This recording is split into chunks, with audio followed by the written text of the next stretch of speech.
Goeiemôre Tix, goeiemôre Diffie. Hallo Marike, hallo julle. Ons begin vandag met 'n reeks met die naam FaceTime met. En julle sal nou sien, ons het vandag FaceTime met Diffie van die kerk. Julle ken vir almal vir Diffie, hy is die dominee by NG Kerk Lahof gemeente en ek en hy gaan vandag so 'n bietjie saamgesels oor kerk en COVID-19 wat so die hele wêreld kan verander. Ons gaan bietjie vandag saamgesels, het dit dalk bietjie die manier hoe ons oor kerk dink ook verander. Maar voor ons inval, wil ek net eers bietjie 'n ysbreker, laat ons net so bietjie hierso die ys breek. Beantwoord soveel as moontlik van die volgende vrae in 'n minuut. Okay. Is jy reg? Ek's 100. Okay. Suig of byt jy 'n suigstokkie? Suig. Praat jy ooit met jouself? Ja, baie. Was jy al getag op sosiale media in 'n foto wat jy nie van hou nie? Ja, gereeld.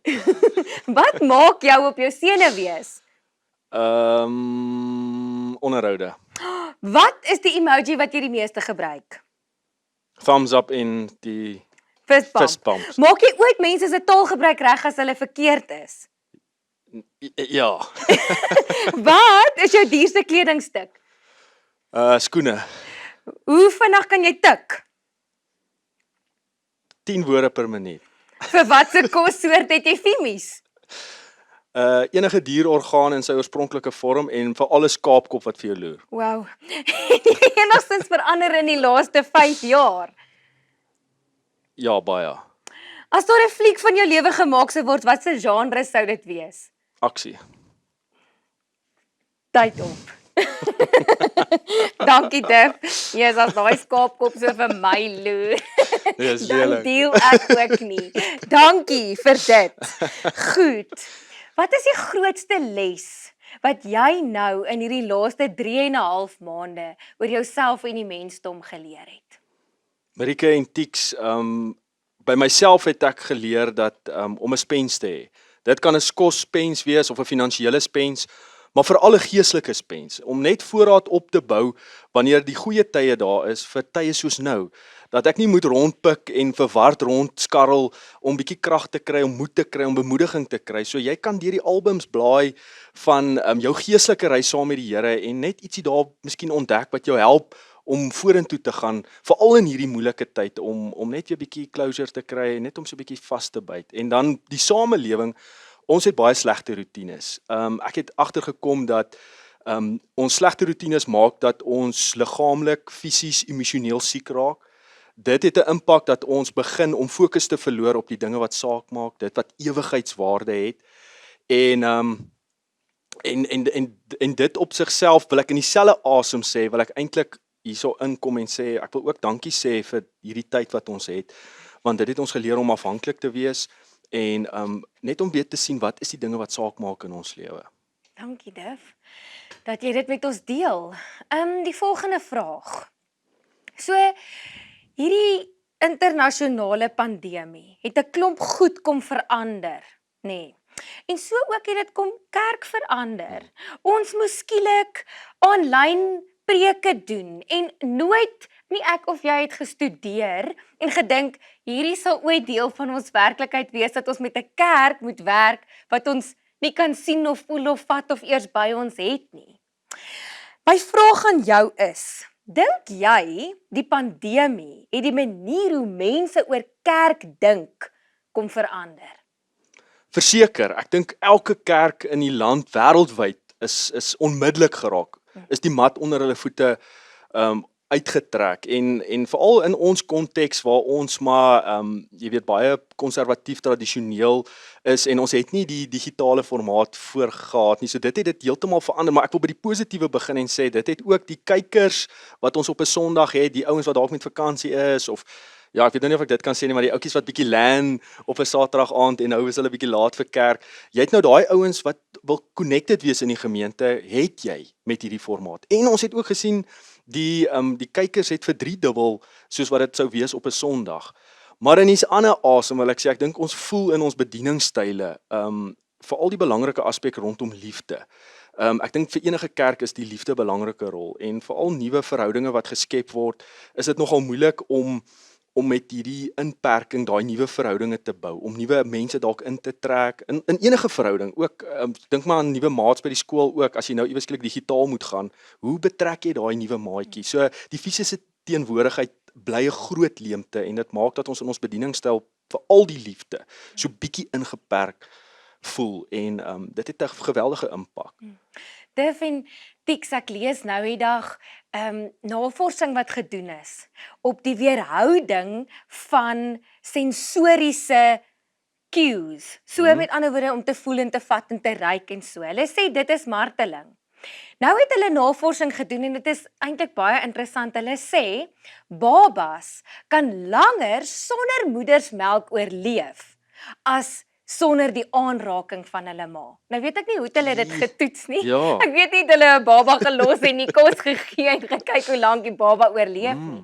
Maar die aanraking, daar's in Amerika 'n plek waar 'n vrywilligersorganisasie waar hulle mense kry om weggooi kinders net vas te hou. En ek dink ons as mense is tropdiere. Daai aanraking, en dis presies wat jy ook sê, daai nabyheid, daai staan in mekaar se teenwoordigheid. Dis net nie dieselfde as om net so op die TV en op byvoorbeeld kerk te kyk. OK, my volgende vraag. Bietjie kategese. So vroeër jare, TICC, was kategese nou 'n baie ernstige storie. Was eksamen. Dit was eksamen. Jy het huiswerk gekry en daar's presentielyste gehou. Deesdae ons noem dit klein groepe en ons praat so bietjie oor aktuelle temas. Ons hier by Doringkruin het so bietjie probeer klein groepe Zoom en dit het tot 'n mate darm bietjie gewerk vir die wat deelgeneem het aan dit. Maar ek wonder nou, is kategese belangrik nog? Wat sou jy sê?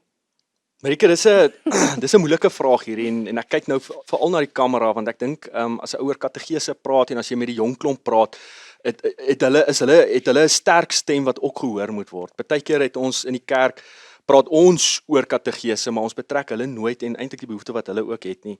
Baie keer as hulle baie klein is, gaan hulle natuurlik die hele tyd net wil speel, so dit kan ons ongelukkig nie die hele tyd doen nie. Maar dis nodig om hulle te betrek by dit. Ek dink wat belangrik is jy moet weet wie voor jou is.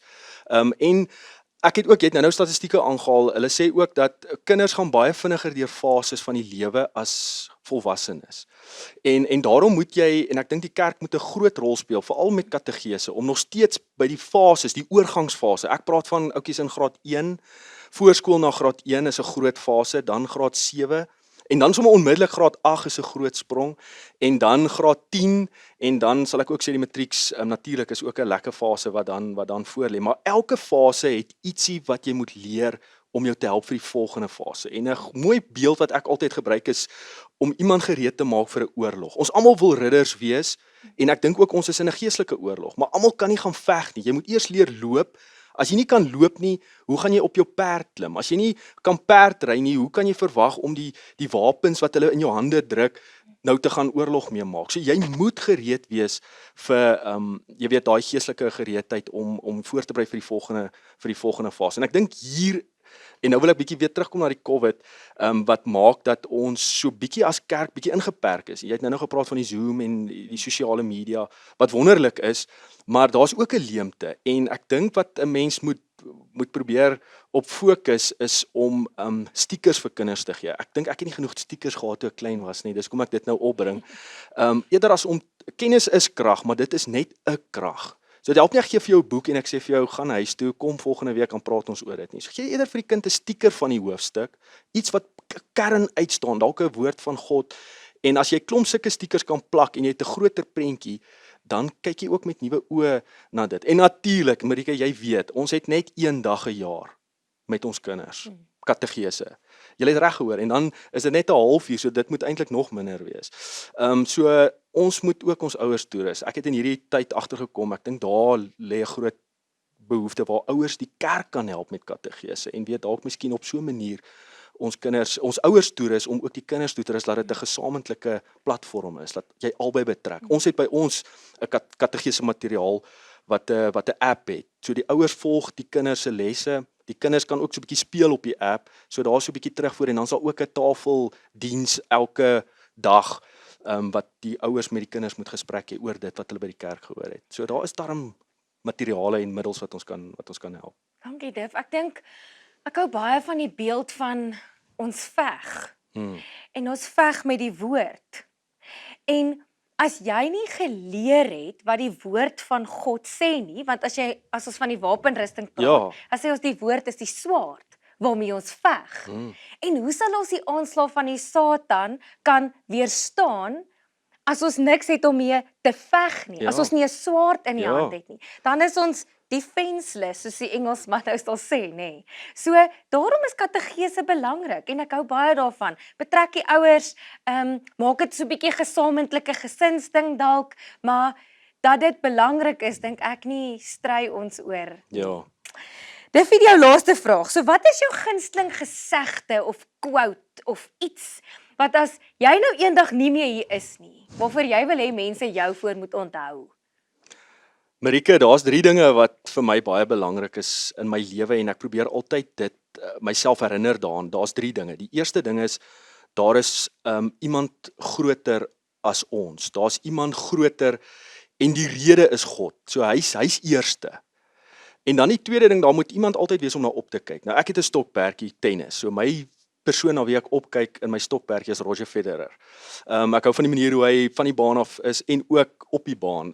Iemand om na op te kyk en dan in die bediening my pa, dis iemand om na op te kyk. Ek het so bietjie by die kunstenaars ook gaan klop. Koos Du Plessis, Wyle Koos Du Plessis, Jan Blom wat nog sing en dan John Maxwell, C.S. Lewis en plaaslik Cas Webner. 'n groot rol in my bediening is iemand na wie ek opkyk en die laaste ding wat daar altyd moet wees, elke dag van my lewe, iets om na uit te sien. Dankie. Ek is nou al met vakansie gegaan het en dis nou gekanselleer. Ek ook. Ek sou nou op hierdie oomblik by Plettenberg Baai gewees het. Nee, ek huil saam met jou. Baie dankie dat jy vandag saam met ons gekuier het. Ons waardeer dit vreeslik baie. TICC, dankie vir julle ook. Volgende week gesels ons verder. Lekker week vir julle. Bye. Dankie Marike. Bye julle.